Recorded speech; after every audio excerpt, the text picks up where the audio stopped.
Welcome to On the Beat, everyone. I'm Troy Thompson. Joining me today is Dr. Richard Hurd from Gastroenterology Associates of Columbus. And today we're talking all about polyps and the different types that we have. Welcome to the show, my friend. Thanks, Troy. Explain to everyone to start with, what is a polyp and where are we finding them? Yeah.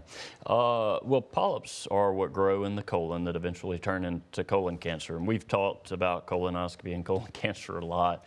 Well, that is your business. Yes, absolutely. But yeah, these, you can think of them kind of like moles in the colon. You know, some of them are precancerous, some of them are not, some of them, but all of them we try to remove. How do we get them? Is it diet? Is it bad genes? There are some diet things that can increase your risk, but really it's mostly genetics. What we tell people is overall you want to eat a healthy diet just like you would for other health reasons.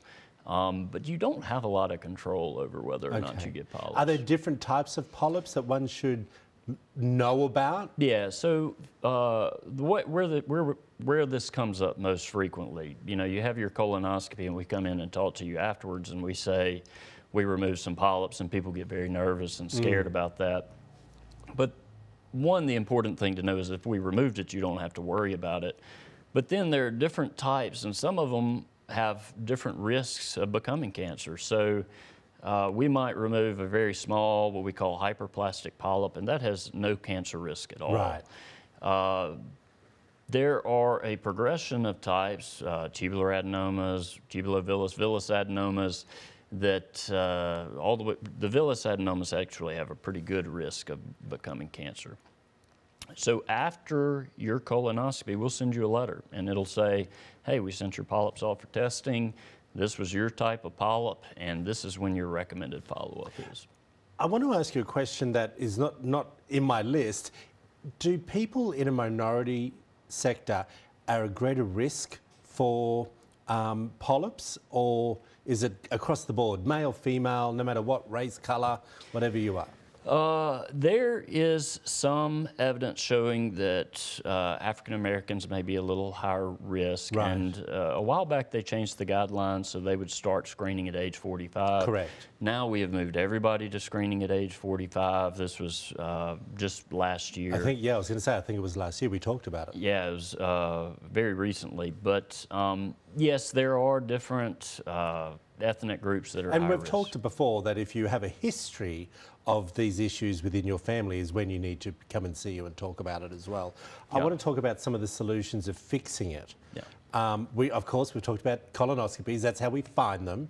And then you're just taking them out. Yeah. That's really the only way. Yeah, you remove those things and they're not worrisome. And we'll tell you after your procedure, hey, we completely removed these. You don't have to worry about them. Occasionally we'll say, we removed it, but it was a really big polyp. We want to look again in 6 months to make sure we got it all.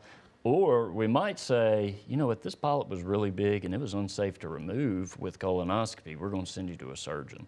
That's unusual, and that, you know, is a risk of cancer in that polyp. Right. But, yeah, overwhelming majority. Okay, may I ask, let's reiterate what we just said. The screening for people now is 45. Is that the same for men and women? Yes. There's no, but if you have a history, is it younger? Yes. So well, your family, I should say, have a history. If you have a family history, then check with your doctor because it does get a little complex. But mostly, if you have a first-degree relative who had colon cancer, you need to start at no later than age 40. Yeah. If they were young when they were diagnosed, it's even younger. All right. We always appreciate you. Yeah. Always good information. If you want to find out more about Gastroenterology and Associates of Columbus, there it all is up on the screen for you. We'll be back after this short break.